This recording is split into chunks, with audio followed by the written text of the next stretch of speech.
Edward H., who lived close to a century. Carr was born in England in 1892. Carr, who began his professional life as a diplomat, held very important positions in the state. Carr began concentrating more from 1940s in scientific fields, on the one hand, academician, while on the other hand, many publications, and has accomplished journalist, writer, academic identity and political science, international relations, political history, economics, and was inspired by the works of many researchers in the field of philosophy.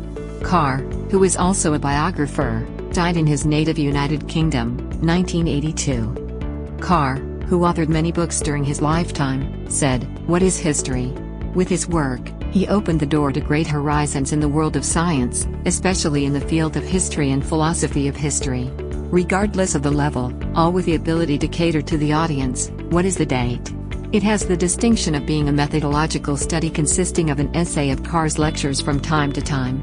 In his book, in which he examines what history is, the author gives different definitions of history, while giving his readers a unique philosophy of history. In the first chapter, the author examines the relationship between history, historian and facts, and in the second chapter, he discusses the philosophy of history in the context of society and the individual. In the third chapter, the author examines history, historian and philosophy of history in the context of science and morality, and in the fourth chapter, he analyzes the phenomenon of causality in history.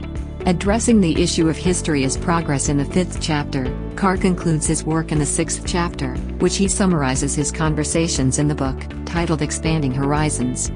In the first chapter, the author tries to explain the relationship between the historian and the facts in the context of the philosophy of history.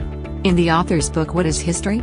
His first answer to the question was to define history as a continuous process of mutual interaction between the historian and facts, an endless dialogue between the present and the past. According to Carr, the historian is rootless and empty without facts, and facts are dead and meaningless without historians. He was neither an incapacitated slave nor a cruel master of the historian's facts. The relationship between the historian and his facts consists of equality, a relationship of exchange.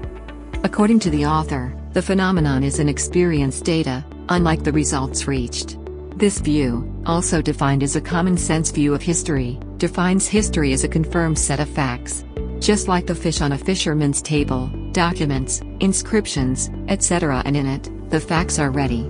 The historian takes them home, cooks them, puts them on the table as he wants. First, facts are revealed, and then comments are made, taking into account the danger,